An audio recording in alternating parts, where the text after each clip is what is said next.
What's up, everybody? Welcome back to the channel. Today we are replacing the lower front forward control arm on the 350Z. We actually just got the Moog OEM replacement, so there should be a nice little, I don't want to say upgrade, but we got some creaking and groaning, and I'll show you when we get the car in the air.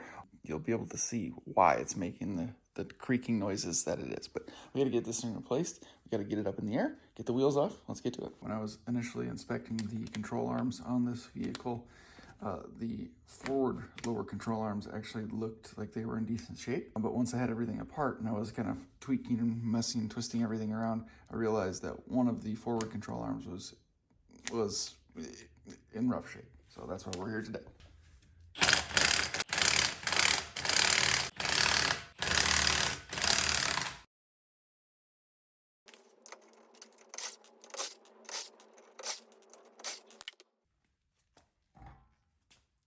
So we're going to be replacing this part right here. I don't know if you can see in there, but the rubber of that bushing in there is shot. And you'll see it once we start disconnecting some of these things, but we're going to disconnect the lower mounting point for the coilover. The sway bar end link is going to be disconnected. You can see most of the stuff is brand new now, so that's really good. And then we take this castle nut off here, and we'll have to separate this piece here with a special tool. You can see that this is a brand new lower control arm, the rearward lower control arm. So there's two pieces to the lower portion, the rearward, and then this forward control arm that we're replacing today. Basically, after this replacement today, we'll have almost all new front end components for this car. So it should be a whole different animal. 19.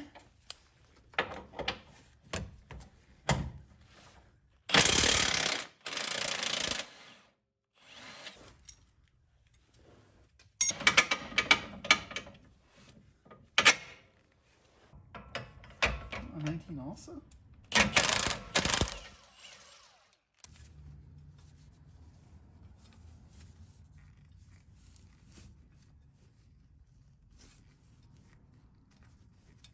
Castle nut's a 22.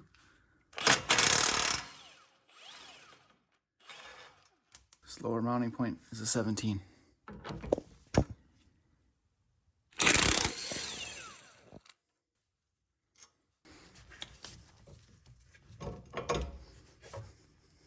I have to try to separate this from the ball joint here.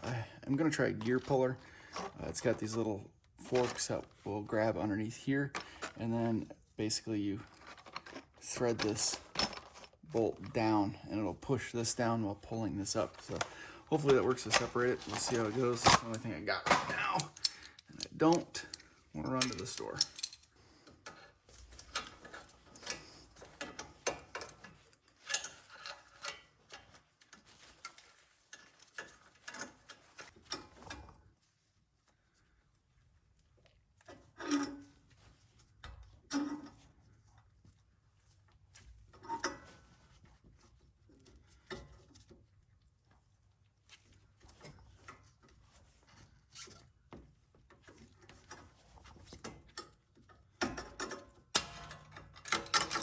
All right, we did get it popped off here. This is not the best tool for it. It actually wasn't too bad, but I had to kind of re-bend these a little bit. You can see how they're kind of splayed out. So the metal's just not strong enough. There's actually 4 pulling ball joints, and I think it's got 3 prongs on it. So what I actually had to do is clamp it on, and you saw it pop off 1 or 2 times. The third time I just got a vice grip clamp here and squeezed it down on the puller itself to hold these forks in, because they were just spreading and spreading, and then they pop off when it got to be under a lot of pressure. But keeping them clamped down together, I was able to pop this off, and actually came off pretty easily, even just by twisting it by hand. So, all right, let's get the new one. There's a little bit of corrosion here, you can see. So I might just spray that with some stuff or lube it up a little bit, so in the event we ever have to change them again, or the next guy has to change them, it'll come off there a little bit easier. Ball joint's in good shape. I do have to change the tie rod ends.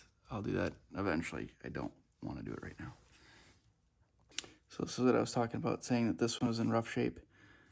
You can see this is just completely shot in there, so look at that. Just old and beat up. I'm gonna start with this guy. See that you gotta retain this. If this comes out with the control arm, you gotta make sure you just put it back on in place because it sits in this recess here. There is a washer that went on top, so we're gonna reuse it like this. And the Moog control arm did not come with new hardware, so make sure you retain the old castle nut and cotter pin. If you have an extra cotter pin laying around, use a fresh one. I, for some reason, don't have any, so we're gonna reuse the old hardware.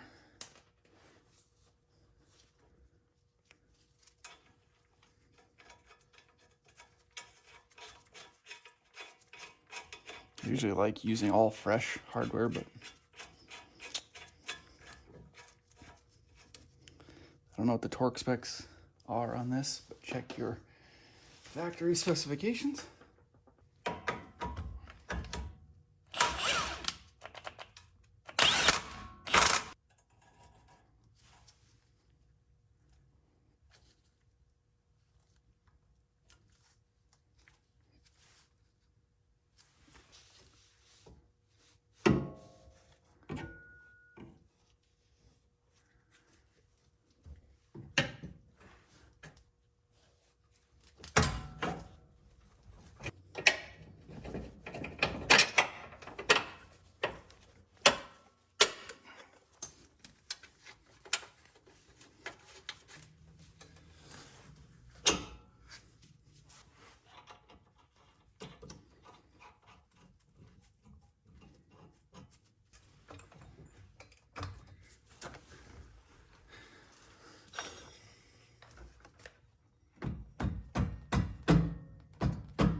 And that's it. Once everything is tightened down to specification, you've replaced your forward lower control arm for the front of your 350Z.